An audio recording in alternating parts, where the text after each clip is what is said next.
welcome back to my channel. My name is Brittney Bundles, and today's video is going to be on my wholesale checklist. So pretty much, I'm just going to go over some tips and kind of like the checklist that I created when I am packaging wholesale orders. I've gotten questions about this in the past, and I have created like different checklists on this channel as well for shipping orders and, traditional orders and things like that. So if you are interested in some of those other like checklists that I've created, then take a look at my playlist. I have a playlist for people that are wanting to start and run businesses. And then I also have a playlist for people that are wanting to start and run hair businesses. So I have different playlists on this channel, so make sure that you check it out. Today, like I mentioned, I'm going to be going over my checklist for wholesale orders, and I'm also going to be inserting videos throughout this video, just kind of showing you, some of the things that I'm touching on so you can have a visual of what I'm explaining as well. So the first tip that I do want to go over, or the first thing on my checklist, is I print out 2 order receipts. So I use Shopify. If you don't have Shopify, I recommend it. I talk about why in a lot of videos. You can click the link down below and sign up for the plan that works best for you. And there may even be a free trial. But I do have an option to go ahead, pull up my orders, and print out the order summary of each order. So what I do is I print out 2. Now, the reason that I print out 2 is because I take one receipt and I put it at the bottom or inside of the box that I am packaging. And then I also keep one out and I tape it to the outside of the box. And I'm going to kind of get into why I do that later on in the video. When you are sending out wholesale orders, you do want to make sure that you're being very thorough. I'm going to be touching over that too. A lot of people think that it's really easy. You just get a wholesale order, you go ahead and ship it out.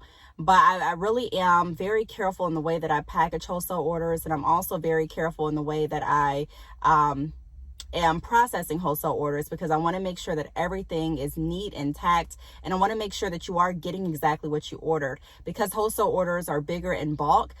Some wholesale orders will be easier to do. You may get a wholesale order of like 12 bundles, which is not too difficult to do. But if you get a wholesale order of 50 bundles and above, and maybe 50 closures attached to that and above, then you do want to make sure that you're being very, very diligent and that you're being very thorough. And so that does take a process, in my opinion, to make sure that you're not missing anything. So like I said, the first tip or the first thing on my checklist is print out 2 order summaries, 2 order receipts. The second thing that I do is I match up my orders with in-stock inventory. And then I take a look and see when my next shipment is coming, what's on that shipment, and if I need to order more for the wholesale order that I am working on. So if I have a wholesale order and they're ordering, like I said, 50 bundles as an example, and 50 closures, different textures, and I look through my inventory and I say, okay, I have this, but I'm low on this. Okay, I want to match it up to my next shipment. So typically I know when my shipments are coming, or I know around the date that they are coming. So I'll make sure that I ordered enough to not only supply and satisfy the current wholesale orders that I'm working on, but I also want to make sure that I have enough for other orders, whether it be on hand, drop shipping, traditional orders, whatever that may be. So if I don't have enough in that order for this wholesale order, then I want to make sure that I'm getting everything that I need so that I can send out the wholesale order. Depending on the quantity of the wholesale order, the time frame for processing can be longer for that reason. You want to make sure that everything is there, and you want to give yourself enough time that if something isn't in stock, that you can get it in stock without overstepping or going over the allotted time frame or shipping frame or processing time frame that you have on your website. The third tip and the third item on my checklist is organized based on lengths and textures. Textures should be typically stored separately anyway. So typically when you are storing hair extensions, you'll have a crate, or you'll have a bin or a section for straight bundles. You'll have another section for body wave, another section for deep wave, and things like that. And so typically they are already sorted by texture, but I go ahead and I pull out once I have all of the hair available for that wholesale order, I'll separate it again, make sure that all of the straight are with the straight, because sometimes, a body wave can get mixed in with the straight. So you want to make sure that everything is taken out of your inventory for that wholesale order, and that you're matching everything up with the texture. So all of my straights are here for this order, all of my body wave, all of my deep waves, all of my, 613, whatever the order consists of. What I do is I go back and I now use like these color stickers. They're like little small circles, little labels. I've showed you pictures of what I use in other videos, but they're just like those small sticky labels that you can purchase like at Walmart, Myers, probably even the dollar store. And for straight, I'll have like all pink circles, for example. For body wave, I'll have green, for example. And, you know, I just keep myself a mental note of what's what, just so that it's easier for me to go ahead and count. I'll also take the order summary and I'll count how many straight bundles they ordered, make sure I have that amount of straight bundles in this section. I'll count the body wave, make sure that's there. I'll count the closures, the frontals, I'll make sure everything's there. And then what I do is I go back and I separate them based on the length.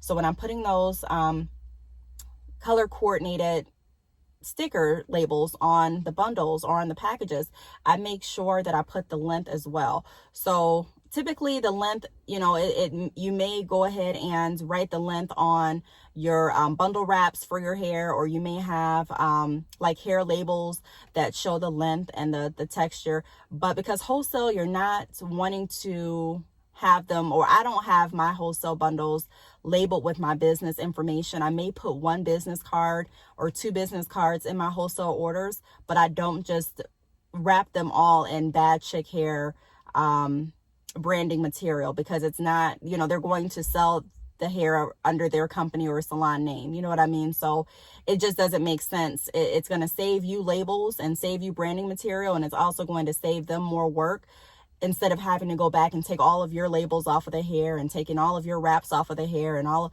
you know, it's just easier for me to just put a little sticky on there that shows the length. And then, you know, separating the length and within the texture. So if I have my straight bundles over here, I make sure that I sort them. So I have all of my 14-inch straight bundles. I have all of my 16-inch straight bundles. I have all of my 20, and so on. You know what I mean? And so I do that within each texture. Now, another thing that I do is I thoroughly double check the orders. So even once I have everything separated and grouped into different groups based on the texture, based on the lengths, then I'll go back and I'll make sure, I'll count again to make sure that everything's there. So I'll look at the order and I'll say, okay, you know, she ordered 16 straight bundles. So I'll make sure that I have 16-inch straight bundles. I'll go back. She ordered two straight 12-inch bundles. Okay, do I have two straight 12? And I make sure that that's all there. So I thoroughly double check again. I don't like to have anything wrong with my orders, especially when you're working with wholesale. So if you're working with wholesale orders, you want to make, any order that you send out, you want to make sure that it's intact. But especially wholesale orders, when you are sending out shipments to other companies and we're sending out shipments to other like salons, you want to make sure everything is there, because these customers may have committed to sending, you know, holding a certain amount of bundles for another client, or they may have a certain amount of hair on hold for a style that they're planning on doing in the.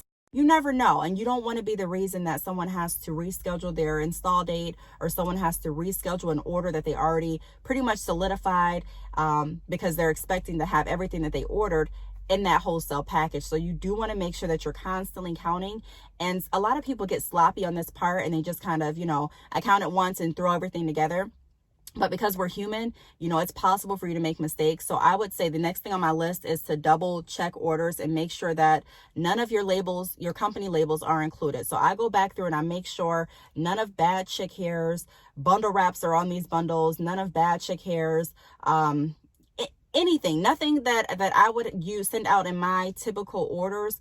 I make sure that it's not in the wholesale order, because I don't want that. I may also make sure that none of my branding material is sent out for drop shipping. So you just want to make sure that you're going back, that you're thoroughly double checking to make sure that none of your labels or branding material are on the packages, and also making sure that everything is there. You also want to take time to inspect the bundles. So when I'm going through and I'm putting those color coded labels on the bundles, that's a time that I go through and I also inspect the bundles. So I make sure that everything's intact. I make sure that I don't see any like raveling with the wefts. I make sure that I don't see anything that's not consistent within the hair pattern. I make sure that I just make sure that everything is how it should be. You know, I make sure that everything is the right length.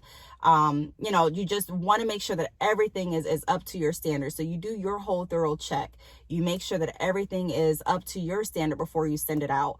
You have to realize that when you're sending out hair, whether it's a wholesale order or a regular order, that your name is on the line. Your company name is on the line. And although, you know, if you were to make a mistake and send out a bundle that isn't up to your quality, a lot of customers would be receptive to you fixing or replacing the bundle.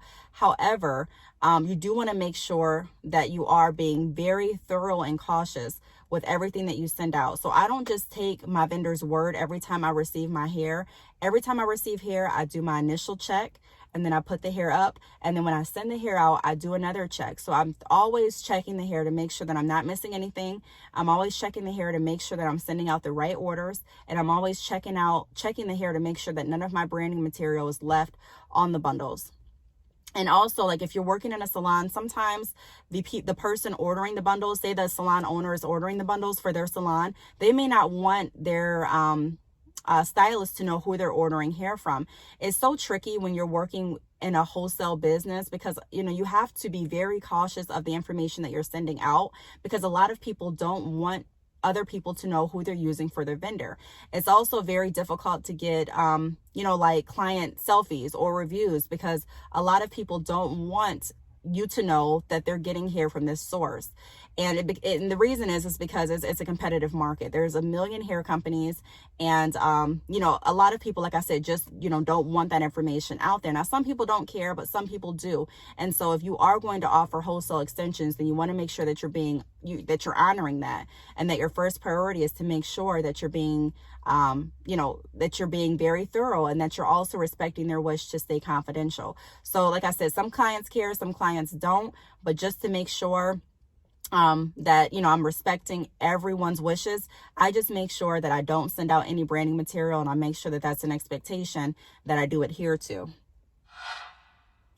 Now, the next thing that I do is, once I have the items separated and I thoroughly check the hair and I count it to make sure that all of the bundles are intact for the order, that all of the closures are ready, that all of the frontals are ready and labeled correctly, I'll go ahead and I will open the boxes. So I get the boxes out, and I start packaging the hair. Now, when you package the hair for wholesale orders, you want to make sure that you're doing it a certain way.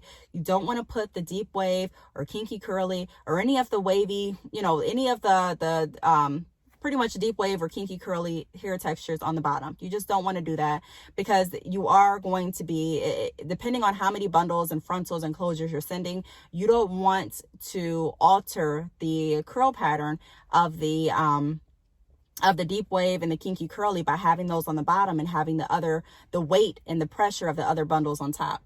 So you want to make sure that you're being very cautious of how you position your bundles. So typically what I do is I will, depending on how the box is, I'll do, like, if I'm sending out straight, deep wave, and body wave, I'll put the straight bundles at the bottom, and I'll put the body wave on top of them, and then I'll put the deep wave on top of them and the kinky curly on top of that. So pretty much I start with straight.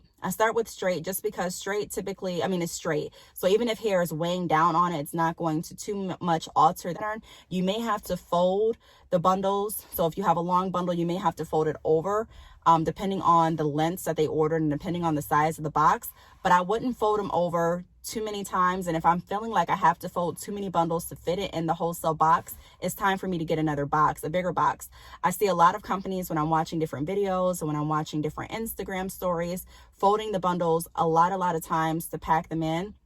And although there's a right way to fold bundles so that, because when you receive a straight bundle, even when I'm sending out a typical or a standard order, you may see the bundle folded over once. You know what I mean? So there may be a crease in the middle of the hair that you can easily take out, or falls out when you do take the hair out of the package, or if you run a flat iron through it, or if you wash it, because you do want to make sure that you're washing all of your all of your virgin hair extensions. But what you don't want to do is you don't want to take the bundles and constantly fold them over. I've seen people that have folded bundles way too many times, and even they haven't even been always straight bundles. And you want to make sure how you're packaging the bundles, again, because you don't want it to alter the curl pattern to the point that it's very hard for another company to be able to take, you know, those pictures on the Instagram to promote the hair, or it's very hard for another company to take it out of the package and to place it on a stand in their salon to resell. So you have to be cautious of how you're packaging the bundles, how you're sending the bundles. If you want a video on how I place the bundles in detail, on how I place the bundles in the boxes, then leave a comment down below and I can make that video for you. But that would be my last tip and my last thing on my checklist. I make sure that I have a box big enough. Now, a lot of people don't want to get a bigger box because they don't want to pay more on shipping. But to me, it's worth paying more on shipping to make sure that the bundles are as straight as they possibly can be, and to make sure that they're not too jam-packed and too cramped, so that, like I said, it alters the appearance of the hair when my client receives it. So those are my tips. Now, I printed out 2 order receipts in the beginning of the video, or I mentioned printing out 2 order receipts as my first tip, because I put 1 order receipt in the box and then I put the other order receipt on the outside of the box. So typically when I'm doing orders, I'm doing more than just 1 order. So I make sure that all of the orders for this package gets, you know, in here. And in case you forget which box goes where, you always have that, or which bundles go in what box, you always have that label inside of the box to guide you. And then you also have a label outside of the box. Now with the label outside of the box, I typically take it off only when I print out the labels. So if you're not printing out the labels, typically I don't print out the labels the same day, because you know, I choose a date when I'm shipping all of my orders back. So if I've completed a wholesale order on Tuesday, say I'm scheduled to send it out on Thursday, I won't print the order or the label just yet, because anything can happen. You know, I don't want to send out the label information and then say, you know, something happens and I'm not able to go to the post office that specific day. So you always want to leave yourself enough time with your wholesale process to make sure that you're staying within your shipping time frame, and to make sure that you're also accounting for anything that can possibly happen that could delay you shipping out orders when you expect to. So if you do create a label through Shopify and you have to cancel it, that's fine. It's just if you can avoid doing that, you know, why not? So I make sure that I keep the order receipt on the outside of each package or of each box. And then when I'm ready to print out the labels, I quickly replace that label with the order receipt. And that really helps make sure that no one's getting the wrong package. The last thing that you want is to send someone that ordered, you know, 50 bundles, an order for 10 bundles. You know what I mean? So you want to make sure that you're keeping them separate. Even if you think that you may remember, don't leave it up to your memory. Make sure that you're developing a process and being very, very organized.